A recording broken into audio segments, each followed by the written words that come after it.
Hello everyone, कैसे हैं आप सभी लोग। मेरा नाम है अंकित मिश्रा और आप सभी का स्वागत है हमारे अपने प्लेटफॉर्म अमर ज्योति प्राइम पे, जहां पे हम लोग 400 इंपॉर्टेंट टॉपिक डिस्कस कर रहे हैं इलेक्ट्रिकल इंजीनियरिंग के। इस सीरीज में हम लोग इलेक्ट्रिकल इंजीनियरिंग के जो मोस्ट वीआईपी या मोस्ट इंपॉर्टेंट क्वेश्चन जो हमारे किसी भी जेई और ए एग्जाम में बनते हैं, उनको हम यहाँ पे प्रिपेयर कर रहे हैं। अगर आप एग्जाम के एक महीने पहले इस सीरीज को कंप्लीट करते हैं, मतलब इसको करने में ऑलमोस्ट आपको 10 से 15 दिन का टाइम लगेगा। तो अगर आप ये चीज कर लेते तो आपका जो एग्जाम में जो रिवीजन वाला रहता है ना पार्ट, वो बहुत अच्छा हो जाएगा। तो इस बात के लिए मैं आपको बिल्कुल एश्योर करता हूँ कि अगर आप इस चीज को करोगे तो आपका जो रिवीजन है वो बहुत अच्छे से होगा और सिलेक्टेड टॉपिक्स का होगा। और यहाँ पे जो भी मैं टॉपिक पिक कर रहा हूँ वो पूरा का पूरा टॉपिक कवर कर रहा हूँ, वो भी 15 से 20 मिनट के अंदर। तो ये एक एडवांटेज आपको यहाँ पे देखने को मिलेगा। तो चलिए हम सत्र को ज्यादा डिले किए बिना स्टार्ट करते हैं। तो सबसे पहली बात आती है हमारे पास की स्टेबिलिटी मतलब होता क्या है। सबसे पहले आप ये समझिए कि हमारे पास कोई एक सिस्टम है जो कि एक एलटीआई सिस्टम है, मतलब लीनियर टाइम इनवेरिएंट सिस्टम है ना। हम उस पर एक इनपुट देते हैं, हमारे पास कुछ ना कुछ आउटपुट आता है। तो हम उस सिस्टम की स्टेबिलिटी डिफाइन करने के लिए सबसे पहले ये देखते हैं कि उस सिस्टम पे इनपुट कैसे दिया जा रहा है। मतलब एक सिस्टम को हम जज कर रहे हैं, हम हमेशा उसके इनपुट के बेस पर डिसाइड करेंगे। अगर वो सिस्टम बाउंडेड इनपुट पे बाउंडेड आउटपुट दे रहा है, दैट मीन्स वो सिस्टम आपका स्टेबल है। अब बाउंडेड मतलब क्या, आप इसको आसान भाषा में समझ लीजिए। बाउंडेड मतलब सही इनपुट। जैसे आप लोग क्या है, एक सिस्टम है, आप लोग खाना खाते हुए एक इनपुट हो गया, और जो आप वर्कआउट कर रहे हो आपका आउटपुट हो गया, जो आपको एनर्जी मिल रही है, आप काम कर पा रहे हैं, वो आपका आउटपुट है। तो अगर आप खाने में पत्थर खाएंगे तो क्या वो आउटपुट आ पाएगा? प्रॉपर नहीं आ पाएगा, है ना। तो कहने का मतलब ये कि अगर आप अनबाउंडेड इनपुट दोगे तो सिस्टम की स्टेबिलिटी के बारे में कमेंट नहीं कर सकते। मतलब अगर हम पत्थर खा रहे हैं और पत्थर खाने पर स्टेबिलिटी के बारे में बात करें तो गलत हो जाएगा। हम वहां पे स्टेबिलिटी के बारे में बात नहीं करेंगे। Stability is always judged based on bounded input. अगर आप बाउंडेड इनपुट दोगे और बाउंडेड आउटपुट आ रहा है, मतलब सही इनपुट देने पे सही आउटपुट आ रहा है, मतलब सिस्टम स्टेबल है। सही इनपुट देने पे खराब आउटपुट आ रहा है, मतलब अनबाउंडेड आउटपुट आ रहा है, वो सिस्टम आपका अनस्टेबल है। और लेकिन अगर हम अनबाउंडेड इनपुट देंगे तो हम सिस्टम की स्टेबिलिटी के बारे में कमेंट नहीं कर पाएंगे।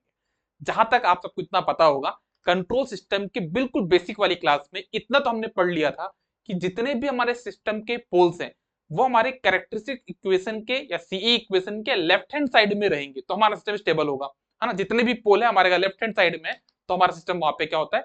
स्टेबल होता है। ठीक है। तो जैसे देखिएगा, अगर हम लोग बोले कि हमारे पास एक सिस्टम है, उसका ट्रांसफर फंक्शन है जी अपॉन वन प्लस जी, एक सिस्टम है, मतलब एक मेरे पास सिस्टम है, क्लोज लूप कंट्रोल सिस्टम है ना। उसका ट्रांसफर फंक्शन ये होता है। तो ये जो होता है इसको मैं बोलता हूँ पोल्स। अगर मैं इसको जीरो से इक्वेट कर दूं तो पोल्स मिलेंगे। तो पोल्स हमारे सिस्टम की कैरेक्टरिस्टिक्स के बारे में बता रहे हैं कि नहीं बता रहे? बिल्कुल बता रहे हैं। सिस्टम स्टेबल है कि अनस्टेबल, ये पोल बता पा रहे हैं। तो जो पोल है उसी को हम जीरो से इक्वेट करें, मतलब वन प्लस जी एच को हम क्या बोल देंगे? Characteristic equation. क्यों बोल देंगे? क्योंकि यही हमारे पोल्स के लोकेशन को आइडेंटिफाई करते हैं, और पोल्स ही हमारे क्या करते हैं? सिस्टम की कैरेक्टरिस्टिक्स को बताते हैं। इस वजह से वन प्लस जी एच बराबर जीरो को हम क्या बोलते हैं? सीई इक्वेशन बोलते हैं। तो कोई अगर पूछे कि वन प्लस जी एच बराबर जीरो को हम सी इक्वेशन क्यों बोलते हैं? क्योंकि यही आपके पोल के लोकेशन को आइडेंटिफाई करेंगे। ये बात आप ध्यान में ध्यान रखिएगा ना। पोल्स जो हमारे हैं वो सिस्टम में कहां पे होने चाहिए? लेफ्ट हैंड साइड पे होने चाहिए। जीरो कहीं पे भी हो सकते हैं, जीरो के लिए नहीं कि लेफ्ट में रहे या राइट में रहे। हम कोशिश ये करते हैं कि वो भी लेफ्ट में रहे, बट अगर राइट में चले गए हैं हमारे जीरोस तो उससे हमको कोई दिक्कत पड़ने वाली नहीं है। अच्छा, एक चीज और समझिएगा, बाउंडेड को हम बहुत आसानी से समझ सकते हैं। बाउंडेड मतलब वो चीज होती है जब हम टी टेंडिंग टू इंफिनिटी पे जाएं, तो किसी चीज का मैग्नीट्यूड अगर जीरो पहुंच गया मतलब बाउंडेड है। और टी टेंडिंग टू इंफिनिटी पे अगर उसका मैग्नीट्यूड इंफिनिटी की तरफ जा रहा है, दैट मींस वो सिस्टम आपका अनस्टेबल है। ठीक है ना। तो अगर अनबाउंडेड मतलब क्या होगा कि टी टेंडिंग टू इंफिनिटी पे जो मैग्नीट्यूड है आपका वो कहां पे जा रहा है? इनफाइनाइट की तरफ जा रहा है, मतलब वो हमारा क्या है? अनबाउंडेड है। तो बाउंडेड और अनबाउंडेड का जो क्लासिफिकेशन है, पहचानने का तरीका है, वो सिग्नल सिस्टम में ऑलरेडी मैं करा चुका हूं, तो यहाँ पे ज्यादा बातें हम लोग नहीं करेंगे। कुछ एग्जाम्पल मैंने यहाँ पे लिए हैं। एक सिस्टम मेरे पास ये बाउंडेड एक अनबाउंडेड है, पहचान सकते हैं। कैसे पहचान सकते हैं? ये इन्फिनिटी पे जाओ, इन्फिनिटी पे इसका वैल्यू डिक्रीजिंग की तरफ आ रहा है, मतलब ये आपका बाउंडेड इनपुट है। एक सिस्टम है, इसका आउटपुट ऐसा आ रहा है, मतलब बाउंडेड इनपुट है, बाउंडेड आउटपुट है, मतलब सिस्टम आपके पास यहाँ पे हो जाएगा स्टेबल। इस सिस्टम को देखो, आपने इसको बाउंडेड इनपुट दिया, ठीक है, इसमें जो आउटपुट है बाउंडेड आया, मतलब सिस्टम आपके पास यहाँ पे क्या स्टेबल है। इसको देख लो, ये आपका क्या है? बाउंडेड इनपुट है, आउटपुट क्या देखो ना, अनबाउंडेड हो गया। देखो ना, टी टेंडिंग टू इंफिनिटी पे मैग्नीट्यूड कहां पे जा रहा है? इंफिनिटी की तरफ जा रहा है, मतलब सिस्टम आपका क्या हो गया? अनबाउंडेड आउटपुट आ रहा है तो सिस्टम आपका हो जाएगा यहाँ पे अनस्टेबल। अब ये आपके पास क्या अनबाउंडेड इनपुट है, तो सिस्टम में आउटपुट क्या भी आया हम नहीं देखेंगे। अगर आप सिस्टम को इनपुट ही खराब दे रहे हो तो हम उसके आउटपुट की तरफ देखेंगे भी नहीं, हम डायरेक्टली बोल देंगे कि सिस्टम हमारा स्टेबल या अनस्टेबल हम बताने की कंडीशन में नहीं है। हम तभी बता सकते हैं जब हमारा सिस्टम क्या हो, इनपुट क्या हो, बाउंडेड हो। अच्छा एक बात समझिएगा, मेरे पास एक सिस्टम है, उस पर हम हमेशा क्या देते हैं, इनपुट देते हैं। मान लिया मैंने इनपुट कैसे दिया, इम्पल्स इनपुट दिया, मतलब डेल्टी मैंने इसको इनपुट इनपुट दिया। इससे जो आउटपुट आएगा उसको मैं क्या बोलूंगा, इम्पल्स रिस्पॉन्स बोलूंगा। ऑब्वियसली बात सिस्टम का रिस्पॉन्स है ना, इनपुट दिया था आप इम्पल्स, तो जो आउटपुट आएगा क्या होगा, इम्पल्स रिस्पॉन्स। स्टेप इनपुट दोगे तो स्टेप रिस्पॉन्स, रैंप इनपुट दोगे तो अनस्टेबल हो जाएगा। समझ में आई ना, पैराबोलिक इनपुट दोगे तो पैराबोलिक रिस्पॉन्स। समझ में आया क्या बोलना चाह रहा हूं। इंपल्स इनपुट दिया तो जो रिस्पॉन्स हमारा कहलाएगा वो कैसा रिस्पॉन्स कहलाएगा, that will be called as impulse response. ठीक है, तो अब ये समझिएगा, अब इंपल्स रिस्पॉन्स को देख के मैं बताऊंगा कि सिस्टम स्टेबल है कि अनस्टेबल है ना। ये डेफिनेशन क्वेश्चन बनते हैं, ठीक है, याद रखिएगा। देखिए किसी भी सिस्टम का जो इंपल्स रिस्पॉन्स है टी टेंडिंग टू इंफिनिटी पे, limit T tending to infinity पे जो इंपल्स रिस्पॉन्स अगर जीरो आ रहा है, कितना आ रहा है, जीरो आ रहा है, impulse response T tending to infinity पे अगर जीरो आ रहा है तो वो सिस्टम हमेशा क्या होगा, स्टेबल होगा। इसका ये मतलब हुआ, इस मैथमेटिकल टर्म का ये मतलब कि हमारे सिस्टम के जितने भी पोल होंगे वो लेफ्ट हैंड साइड में होंगे। ठीक है, अच्छा अगर हमारे किसी भी सिस्टम का जो इंपल्स रिस्पॉन्स है टी टेंडिंग टू इंफिनिटी पे कांस्टेंट आ रहा है ना, इसका ये मतलब है कि हमारा सिस्टम जस्ट स्टेबल होगा। जस्ट स्टेबल एक ऐसी कंडीशन है जहां पे सिस्टम हमारा अनस्टेबल और स्टेबल के बीच में खड़ा है। आप इसको ऐसे समझिए कि आप कहीं पे गए हुए हैं, ठीक है ना, आप बड़ी शांति से बैठे हुए हैं, आपके सामने कोई आता है कुछ भी बातें कर रहा है, आप अपना पेशेंस बिल्कुल लूज नहीं कर रहा, आराम से बैठे हुए हैं, आपको कोई फर्क नहीं पड़ा, कुछ और बातें बोलते हैं, आपको धीरे धीरे गुस्सा बढ़ता जा रहा है, बढ़ता जा रहा है, बढ़ता जा रहा है ना, और कुछ बातें कर रहा है, आपको थोड़ा और गुस्सा बढ़ गया। लेकिन एक टाइम ऐसा आता है ना कि वो कुछ और बोल रहा है, बिल्कुल आप खड़े हो जाते हैं, अब एक शब्द और बोलता आप उसको मुक्का मार देंगे, है ना। तो जो मोमेंट होता है जब आप बिल्कुल सोच रहे अपने आप को कंट्रोल नहीं कर पाते हैं, उस चीज को तो जस्ट स्टेबल, मतलब अभी आप क्या है, स्टेबल और अनस्टेबल के बीच में, ठीक है ना। तो अगर हमारा जो हमारा इंपल्स रिस्पॉन्स है ना, किसी भी सिस्टम का टी टेंडिंग टू इंफिनिटी पे कांस्टेंट आ रहा है, मतलब सिस्टम हमारा क्या, जस्ट स्टेबल। जस्ट स्टेबल हम कैसे आइडेंटिफाई करते हैं, हमारे अपने एस प्लेन पे, तो हम क्या बोलेंगे, हमारा एक भी पोल अगर कहां पे आ गया, ओरिजिन पे, तो जस्ट स्टेबल हो गया। या फिर हमारे जो पोल्स आ जाएं वो यहाँ पे आ जाएं इमेजिनरी एक्सिस में, या फिर अलग अलग लोकेशन पे हमारे पोल्स ऐसे आ जाएं इमेजिनरी एक्सिस पे, है ना, तो इसको हम क्या बोलेंगे, आपका हमारा सिस्टम क्या होगा, जस्ट स्टेबल। याद रखिएगा यहाँ पे रिपीटेड पोल्स मत डालिएगा, मतलब जैसे यहाँ पे एक ही पोल है, यहाँ पे भी एक ही पोल है, यहाँ पे डबल डबल पोल मत कर देना, अगर कर दोगे तो सिस्टम अनस्टेबल हो जाएगा। वो मैं दिखाता हूँ। अगर किसी भी सिस्टम का impulse response T tending to infinity पे इंफिनिटी जा रहा है, मतलब सिस्टम आपका अनस्टेबल है। सिस्टम अनस्टेबल का मतलब ये हो कि आपके जितने पोल हैं, तो राइट हैंड साइड में एक आध पोल भी राइट हैंड साइड चले गया तो मतलब सिस्टम अनस्टेबल है। दूसरा केस क्या है कि आपके पास यहाँ पे ओरिजिन पे रिपीटेड पोल्स हैं, एक पोल नहीं दो तीन पोल आ गए ओरिजिन पे, तो ये आपका अनस्टेबल है। या फिर यहाँ पे रिपीटेड पोल्स आ गए, एक के ऊपर एक पोल आ गए, तो ये भी आपका हो जाएगा अनस्टेबल। सिस्टम की स्टेबिलिटी को हम तीन प्रकार से देख सकते हैं, स्टेबल, जस्ट स्टेबल, अनस्टेबल, ये तो आपको पता है। स्टेबल को भी मैं तीन कैटेगरी में डिवाइड कर रहा हूं। पहला एब्सोल्यूट स्टेबल, मतलब वो सिस्टम जो हमेशा स्टेबल, वो किसी पे डिपेंडेंट कर ही नहीं रहे, पूछ ही नहीं रहे, वो स्टेबल है, वो हो गया एब्सोल्यूट स्टेबल। एक होता है आपका कंडीशनल स्टेबल, मतलब स्टेबल तो होगा लेकिन कुछ ना कुछ कंडीशन रख देगा कि भाई ये होगा तो मैं स्टेबल होगा, अदरवाइज नहीं स्टेबल। मतलब के की कुछ रेंज होगी जहां पे बोले कि इस रेंज तक मैं स्टेबल हूं, इस रेंज से ज्यादा जाओगे तो मैं स्टेबल नहीं। ठीक, तीसरी जो कैटेगरी है उसको बोलते हैं अपन रिलेटिव स्टेबिलिटी। रिलेटिव स्टेबिलिटी का मतलब ये होता है कि हमारे पास दो सिस्टम है, दोनों स्टेबल है, ज्यादा स्टेबल कौन है, ठीक है ना। तो रिलेटिव मतलब क्या होता है, कंपेरिजन की, कम स्टेबल है ज्यादा स्टेबल, तो उसके बारे में वहां पे बात करेंगे। जनरली हम इसको इमेजिनरी लाइन को शिफ्ट करके क्वेश्चन को सॉल्व करते हैं, वो आगे हम लोग डिस्कस कर लेंगे। तो अगर हम बात करते हैं यहाँ पे हमारे पास जो स्टेबिलिटी को जज करने का जो सबसे बेहतरीन तरीका होता है उसको हम बोलते हैं आपका क्या, राउथ हर्बिट टेक्निक। वही आज हम लोग यहाँ पे डिस्कस करेंगे, पूरा कवर करेंगे, घबराने की बात नहीं। थोड़ा सा हम लोग समझ लेते हैं, जैसे मेरे पास कोई ट्रांसफर फंक्शन है, ये डिनोमिनेटर को मैं क्या कर दूंगा, जीरो से इक्वेट कर दूंगा, तो यही मेरी बन जाएगी सीई इक्वेशन या फिर कैरेक्टरिस्टिक इक्वेशन, ये बन गई। अब इस सिस्टम को, ये जो सी इक्वेशन है, इसको देख के भी हम लोग कुछ ना कुछ सिस्टम की स्टेबिलिटी के बारे में कमेंट कर सकते हैं। क्या कमेंट कर सकते हैं, समझिएगा। पहली चीज, अगर हमारे सिस्टम को स्टेबल होना है तो हमारे सीई इक्वेशन में कोई भी मिसिंग टर्म नहीं होना चाहिए। अगर मिसिंग टर्म है, अगर यहां पे देखिए सी इक्वेशन मेरे पास, इसमें मेरे पास s की पावर 2 वाला टर्म मिसिंग है। कौन सा टर्म मिसिंग है? s की पावर 2। s की पावर 2 मिसिंग है। अगर मिसिंग टर्म है तो मैं इतना तो बोल सकता हूं कि ये सिस्टम स्टेबल नहीं होगा। स्टेबल नहीं, अब वो कुछ भी हो सकता है। अब हो सकता है जस्ट स्टेबल हो सकता है वो अनस्टेबल, वो मुझे नहीं पता, बट इतना पता कि स्टेबल तो नहीं है ना। तो क्या जो मैंने अभी ये कंडीशन बताई कि कोई भी मिसिंग टर्म नहीं है, तो क्या स्टेबिलिटी को जज करने का सफिशिएंट तरीका है क्या? नहीं, ये सफिशिएंट नहीं है।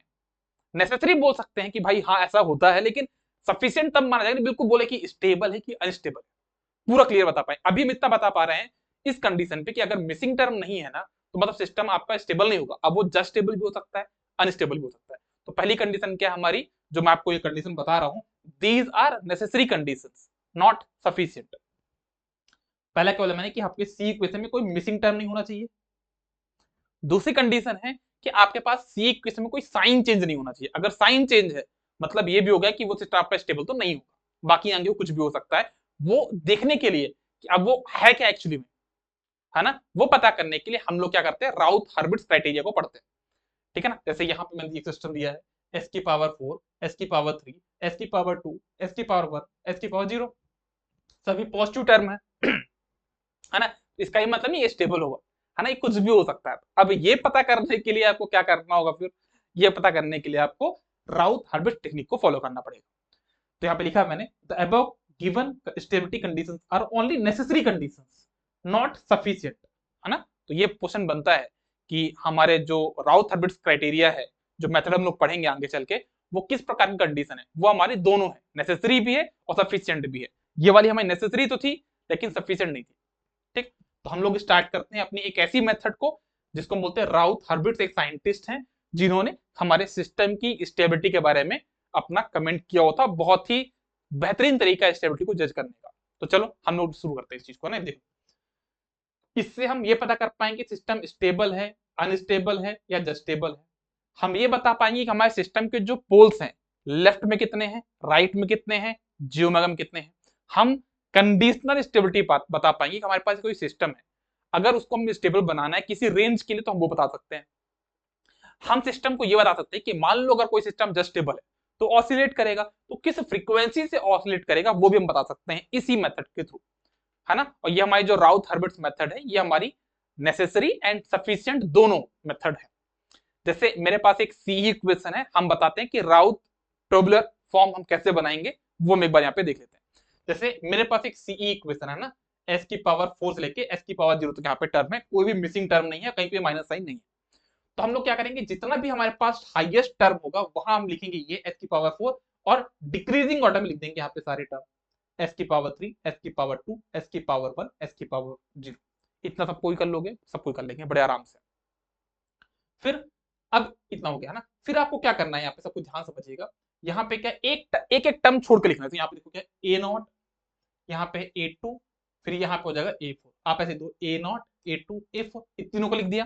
ठीक है, और जो बचे हुए तीन हैं, बचे हुए तीन कौन कौन से हैं, आपके पास बचा है ए वन, ए थ्री, दो बचे हैं ना, तो आप ए वन और ए थ्री को यहाँ पे लिख दोगे, ए वन और ए थ्री। ठीक, जो बचेगा ना टर्म यहाँ पे उसको जीरो कर दोगे, यहां तक कोई दिक्कत तो बात नहीं। अब आप इस टेबल को भरोगे। अब याद रखना एक चीज और, बहुत शॉर्टकट बता रहा हूं मैं, जो लास्ट वाला टर्म होता है ना ए फोर, वो हमेशा लास्ट में आ जाता है।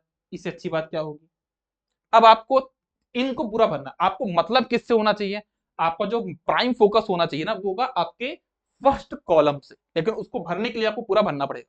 ठीक है ना। अब देखना क्या बोला मैंने बोला कि आपको यहाँ पे इसको आगे फिल करना है। यहाँ पे क्या आएगा, तो आपको करना क्या है, इसकी वैल्यू निकालने के लिए, आपको निकालने के लिए करना क्या होगा, यहाँ पे क्या है ए वन का मल्टीप्लाई करोगे किससे, ए टू से, माइनस करोगे, फिर क्या करोगे माइनस, इसका मल्टीप्लाई करोगे इससे, कितना हो जाएगा, A one A two minus A three A not upon A one, तो ये वैल्यू आ जाएगी। ठीक, अब यहां पे कौन सी वैल्यू आएगी, तो A one multiply A four minus 0 into A not upon A one, तो ये आ जाएगा आपके पास। 2 मिनट के बाद इसकी वैल्यू क्या है, ए, इसकी वैल्यू आ गई ए फोर, कैंसिल हो गया। ठीक है ना। अब इसकी वैल्यू कैसे निकालोगे, फिर वही तरीका, a multiply A3 minus A4 into A1 divide by capital A, यहाँ पे वैल्यू निकाल लोगे। तो ये सारी वैल्यू पुट करके आप यहाँ पे क्या ले आओगे, अपना राउथ टेबल बना लोगे। बनाने के बाद आपको जो पूरा फोकस रखना है वो फर्स्ट कॉलम पे रखना है। वहां पे अगर एक भी साइन चेंज नहीं है मतलब सिस्टम आपका स्टेबल है। सिंपल सी बात, इतना आसान, इतना याद रखना है, साइन चेंज नहीं होना चाहिए। फर्स्ट कॉलम में साइन चेंज नहीं होगा तो सिस्टम आपका क्या होगा, for stable system there should not be any sign change in the first column of Routh Hurwitz table. अगर साइन चेंज हुआ तो अब ये देखेंगे कितने साइन चेंज हुए हैं। नंबर ऑफ साइन चेंज हमेशा ये बताएंगे कि आपके टोटल पोल, जैसे यहाँ पे कितने पोल है, 4 पोल है, तो इन टोटल 4 पोल में से कितने पोल आपके लेफ्ट हैंड साइड मतलब राइट हैंड साइड में गए। जैसे मान लो यहाँ पे 2 साइन चेंज आ गए, मान लो 2 मिनट के लिए, मान लिया 2 मिनट की कि यहाँ पे 2 साइन चेंज है, तो 2 साइन चेंज आपका ये बताया कि आपके 4 पोल में से 2 पोल कहां पहुंच गए हैं, राइट हैंड साइड। ठीक है ना, तो ये चीज आपको ध्यान में रखनी है। तो हम लोग देखते हैं साइन चेंज कैसे हम लोग पता कर सकते हैं। तो 3 केस यहाँ पे मैंने लिए हैं। जैसे मान लो ये आपका राउथ टेबल है, इसका फर्स्ट कॉलम है, ठीक है ना, इसको हम देखते हैं कि हमारा साइन चेंज यहाँ पे कितने। कुछ लोग देख के बोलेंगे सर यहाँ पे 2 ही साइन चेंज है, जो कि लोग गलत कर देते हैं, है ना। तो देखो यहाँ पे वैल्यू प्लस है, +5 है, तो यहाँ पे प्लस से प्लस गए हो, एक भी साइन चेंज नहीं हुआ। यहां से यहां पे आए हो तो एक साइन चेंज यहाँ पे मिल गया आपको। फिर माइनस से प्लस पे गए हो तो फिर 2 साइन चेंज हो गया। फिर प्लस से माइनस पे गए हो तो तीसरा साइन चेंज हो गया। फिर यहाँ पे माइनस से प्लस पे गए तो क्या हो जाएगा, चौथा साइन चेंज हो गया। तो टोटल यहाँ पे 4 साइन चेंज है। मतलब कहने का मतलब ये है कि टोटल हमारे पास पोल्स कितने थे, यहाँ पे 5 थे, उसमें से साइन चेंज कितने, 4 है, उतने हमारे राइट हैंड पोल हो गए। तो टोटल हमारे राइट हैंड पोल कितने हो गए, 4 हो गए। तो जो बचे कुचे पोल हैं एक, वो कहां पे होगा, लेफ्ट में होगा। ठीक है ना, तो ऐसे हम लोग क्वेश्चन को जज कर सकते हैं। ये और ये आप लोग आराम से जज कर लीजिएगा, चेक कर लीजिएगा। मैं थोड़ा साइड में हो जाता हूँ, ये देखो हो गया, इसको देख लेना आप लोग। एक प्रश्न पे आते हैं और जल्दी क्वेश्चन को सॉल्व भी करते हैं क्योंकि अपन सेशन को ज्यादा लंबा करना भी नहीं है। एक ट्रांसफर फंक्शन दिया है, मुझे इसकी स्टेबिलिटी को चेक करके बताना है कि सिस्टम स्टेबल है कि मेरा सिस्टम अनस्टेबल। ठीक है ना, देखो क्या करेंगे, कितना, ये आपकी सी इक्वेशन बन जाएगी ये वाली, इसको 0 से इक्वेट कर देंगे तो s की पावर 3, s की पावर 2, s की पावर 1, s की पावर 0, एक भी मिसिंग टर्म नहीं, बहुत अच्छी बात है। हाईएस्ट टर्म कितना है, s की पावर 3, तो s की पावर 3, s की पावर 2, s की पावर 1, s की पावर 0 हो गया। एक एक टर्म छोड़ दो, 111 लिख दिया यहाँ पे। बच्चे कितने कितने, 6 और 6, तो 6 और 6 नीचे रख दिए।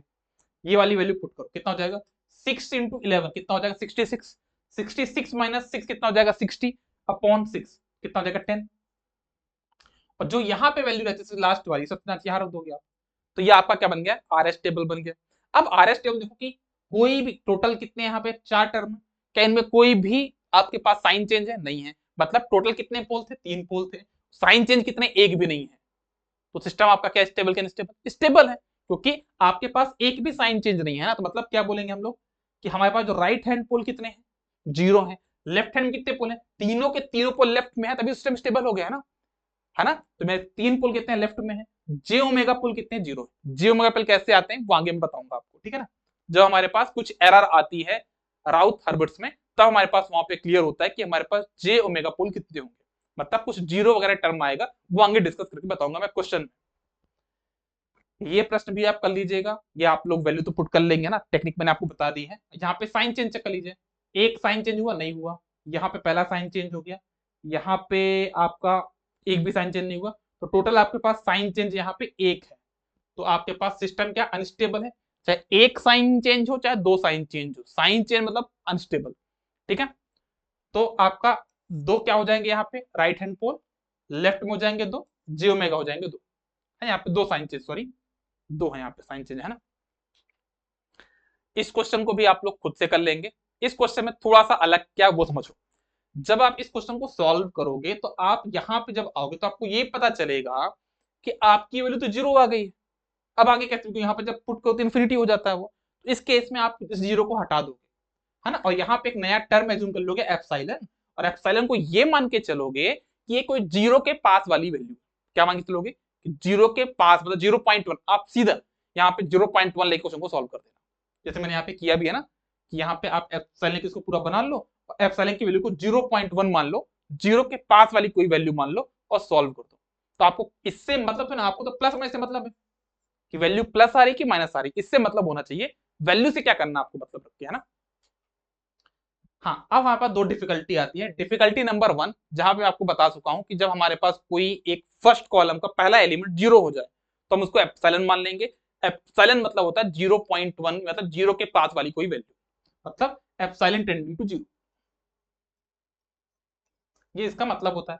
दूसरी डिफिकल्टी क्या आती है कि कभी कभी हम जब आरएस टेबल बनाते हैं तो हमारा पूरा का पूरा रो 0 हो जाता है। उस केस पे हम क्वेश्चन को कैसे सॉल्व करेंगे। जैसे मान लीजिए हम कोई एक आरएस टेबल बना रहे थे, यहाँ पे देखो एस की पावर 5 से यहाँ तक हम लोग पहुंच गए थे, ठीक है ना। अब इसके आंगल जो हम जो बना रहे थे तो हमको क्या मिल गया, 0 0 0। अगर ऐसा मालूम मिल गया तो ये हमारी हो जाएगी रो ऑफ 0। एस की पावर 3 हमारी हो जाएगी क्या, रो ऑफ 0। और इसके जस्ट ऊपर वाली जो रो होगी ना उसको बोलेंगे रो ऑफ ऑक्सिलरी इक्वेशन। समझ में आया। जिस रो में 0 हो जाए उसके जस्ट ऊपर वाली रो को हम बोलेंगे रो ऑफ ऑक्सिलरी इक्वेशन।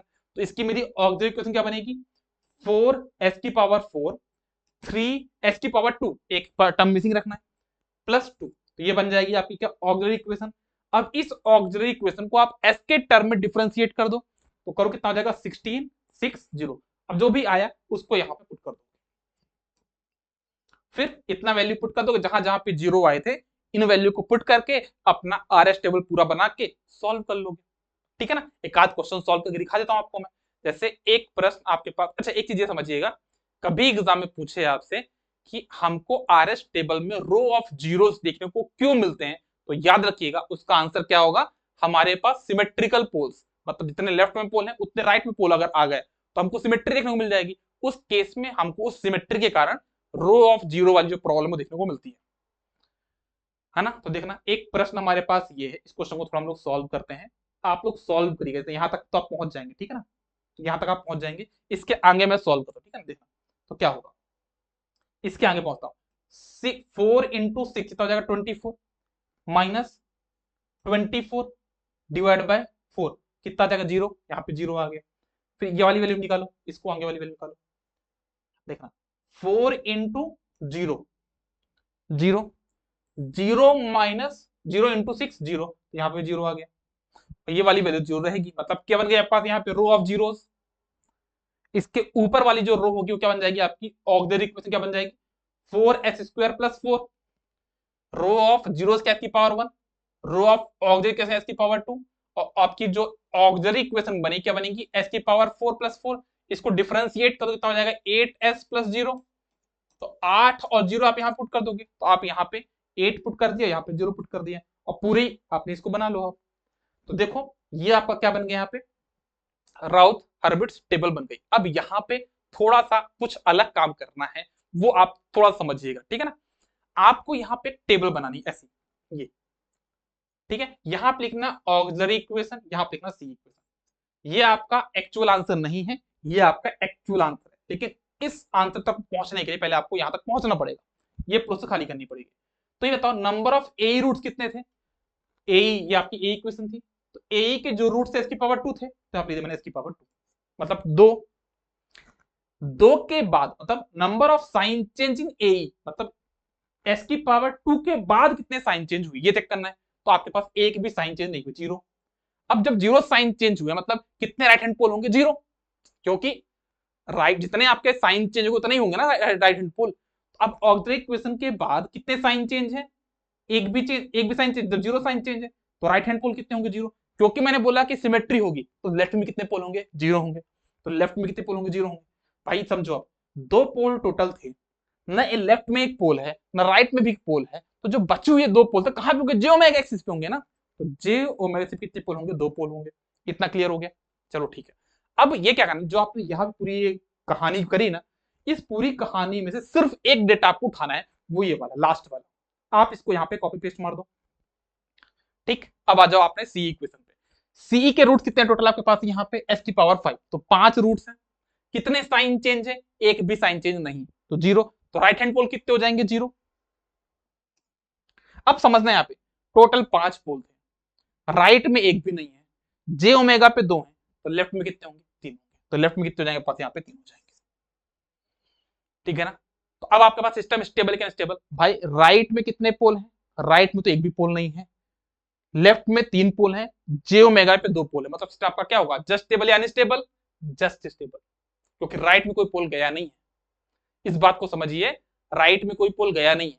कुछ लोग बोल सकते हैं कि सर जे ओमेगा एक्सिस पे दो पोल है, क्या वो ओरिजिन पे दो पोल तो नहीं होंगे? ये हम लोकेशन भी पता कर सकते हैं कि जो जे ओमेगा पे दो पोल है वो कहां पे। तो आपको करना क्या होगा, ऑक्सिलरी इक्वेशन जो आपकी थी ना, इसको जीरो से इक्वेट कर दो, तो आपको मिल जाएगी क्या, यहाँ पे जे ओमेगा पोल्स की लोकेशन। तो मैं इसको करके देखता हूँ, यहाँ पे location of J omega poles. तो ये आपकी ए इक्वेशन थी, 4s² + 4 बराबर 0। इसको आप सॉल्व करोगे तो s इक्वल टू कितना आ जाएगा, प्लस माइनस जे 1। आप इसको चेक करोगे, s equal to J omega n से, तो यहां से जो ओमेगा आपका आ जाएगा कितना आ जाएगा, 1 आ जाएगा। ठीक है ना? तो ये चीज आपके पास यहाँ पे, मतलब सिस्टम आपके पास यहाँ पे क्या होगा, जस्ट स्टेबल होगा। ये प्रश्न भी आप खुद से करेंगे, मैं सॉल्व नहीं करा पाऊंगा, है ना। मेरा टास्क क्या था, आपको सिर्फ कॉन्सेप्ट बताना, जो कि मैं आपको बता चुका हूं। ठीक है, ये क्वेश्चन भी आप लोग करेंगे। कुछ डाउट अगर आपको आएगा तो आप कमेंट कर सकते हो, उसमें मुझे कोई प्रॉब्लम नहीं है। जिस क्वेश्चन में आपको दिक्कत आती होगी उसका मैं वीडियो कट करके फुल लेंथ का जो वीडियो है उसको आपका यूट्यूब पे अपलोड कर दूंगा, बट आप उसमें कमेंट करिएगा। ठीक है। हाँ, एक क्वेश्चन मैं ये वाला बताना चाहूंगा, थोड़ा सा अलग है, तो कर देते इसको भी। मेरे पास एक सी इक्वेशन है, मुझे बताना है कि इस सिस्टम को मुझे स्टेबल, यहाँ पे के का टर्म, ठीक है ना, मुझे बताना है कि इस सिस्टम को मुझे स्टेबल बनाना है ना। तो रेंज ऑफ के क्या होगी फॉर स्टेबिलिटी, और दूसरा फाइंड फ्रीक्वेंसी ऑफ ऑसिलेशन, मतलब अगर सिस्टम ये जस्ट स्टेबल हो गया, मान लिया हो गया, तो इसका ऑसिलेट करेगा तो फ्रीक्वेंसी कितनी होगी। ठीक है, तो हम लोग पहले क्या करेंगे, एस की पावर 3 है, तो एस की पावर 3, एस की पावर 2, एस की पावर 1, एस की पावर 0, एक एक टर्म छोड़ के, तो 116, तो 116 बचा क्या क्या है, 20 और 16 के, तो 20 और 16 के बना लिया आपने। 16 के नीचे भी आ जाएगा तो पता ही है आपको, फिर ये वाला टर्म निकाल लो, 20 गुणे 16 320, 320 माइनस 16 के अपॉन 20, ये आ गया। अब आपको क्या पता है, सिस्टम रेंज होता नहीं के की फॉर स्टेबिलिटी, आपको ये पता है कि जो फर्स्ट वाला कॉलम है वो क्या होना चाहिए भाई, पॉजिटिव हमेशा। तो देखो, इसको आपको पॉजिटिव बनाना तो तभी होगा जब के इज ग्रेटर देन 0। ठीक है, ये हो गया आपकी पहली कंडीशन। अब ये वाली वैल्यू भी पॉजिटिव होनी चाहिए, मतलब ग्रेटर देन 0 होना चाहिए, तो ये वाली वैल्यू भी ग्रेटर देन 0 होना चाहिए। अब आप इसको क्या करोगे, 20 को यहाँ पे मल्टीप्लाई करोगे, कितना हो जाएगा, 320 माइनस 16 के इज ग्रेटर देन 0। 320 को आप इधर ले आओ, इधर आगे इतना हो गया। अब आपको क्या करना है, इस पूरे इक्वेशन माइनस का मल्टीप्लाई कर दो, जब माइनस का मल्टीप्लाई करो तो माइनस माइनस क्या हो जाएगा, प्लस हो जाएगा। और जो ये वाला साइन है ना, ये जो लेफ्ट हैंड साइड का है, वो हो जाएगा राइट राइट तरफ हो जाएगा, ये ग्रेटर देन में हो जाएगा, तो इधर हो जाएगा। तो के शुड बी लेस देन 20, मतलब कहने का मतलब क्या, इसको आप दोनों मर्ज करोगे तो के should be in the range between 0 to 20, मतलब 0 से 20 का, 20 के बीच का होगा ना, तो सिस्टम आपका क्या हो जाएगा, वहां पे आपका स्टेबल होगा। 0 से 20 के बीच में के की वैल्यू पे आपका सिस्टम स्टेबल होगा। इससे कम होगा, 0 से कम होगा तो अनस्टेबल हो जाएगा, 20 से ज्यादा होगा तो अनस्टेबल हो जाएगा। इस रेंज बस में आपका क्या होगा, स्टेबल होगा। इतनी बात क्लियर है? ठीक है। अब बात आता है फाइंड फ्रीक्वेंसी ऑफ ऑसिलेशन। तो मैंने क्या बोला, और फ्रीक्वेंसी ऑफ ऑसिलेशन निकालने के लिए सिस्टम को क्या बनाना पड़ेगा, जस्टेबल। जस्टेबल बना सकते हैं, क्या करेंगे, क्या करते हैं हम लोग यहाँ पे, अगर हम यहाँ पे के की वैल्यू को 20 पुट कर दे, क्योंकि ये बाउंड्री है, बाउंड्री वाली वैल्यू आप अगर से पुट कर दो तो टर्म तो 0 हो जाएगा, तो कहने वाला रो 0 आ जाएगा, यहाँ पे भी 0 है, तो ये ऊपर वाली क्या बन जाएगी, ऑक्सिलरी इक्वेशन क्या बन जाएगी, 20s² + 16 के की वैल्यू आपको पता कितना 20 है, तो कहने मतलब क्या 20s² + 320 इक्वल टू 0। इससे आप s इक्वल टू क्या निकालो, plus minus J omega N. जो ओमेगा एन होगा वही हमारा क्या हो जाएगा, natural frequency of oscillation, omega N. ठीक है, यहाँ पे मैंने किया, ये देखो, सिस्टम को फ्रीक्वेंसी ऑफ ऑसिलेशन निकालने के सिस्टम का एडजस्टेबल होना चाहिए, तो रो ऑफ 0 निकालोगे। ठीक है, तो ये निकाल लिया आपने, इसको आपने ए इक्वेशन बना ली। ठीक, अब ये आपकी ए इक्वेशन को आप सॉल्व कर लो, एस इक्वल कितना, प्लस माइनस जे 4 आया, इसको आप ओमेगा एन से कंपेयर कर लो, ओमेगा में कितना आ जाएगा 4, ओमेगा एन आपका कितना आ गया, 4 आ गया है, ओमेगा एन क्या होता है, 2πf होता है, एफ बराबर कितना हो जाएगा,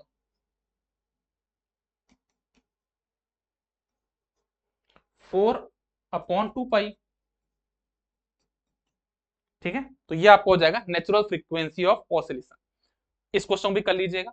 तो मैंने आपको यहाँ पे क्या बताया है, पूरा जो आपका राउथ हर्बिट्स क्राइटेरिया है वो पूरा मैंने आपके सामने कवर किया, बिल्कुल बेसिक से लेके क्वेश्चन भी सॉल्व कराए, क्वेश्चन की हर एक वैरायटी भी मैंने आपको कवर कराई है। आई होप आपकी वीडियो अच्छा लगा होगा, थोड़ा सा शायद ज्यादा भी लेंथी हो गया है, कितने मिनट का हो गया, अप्रॉक्स 30 मिनट्स का हो गया ये, बट कोई नहीं, अगर आप इसको थोड़ा पेशेंसफुली देखोगे तो आप पूरा एक कंट्रोल से पूरा टॉपिक कवर आपके सामने हो रहा है। Good day, all the best, take care, bye bye.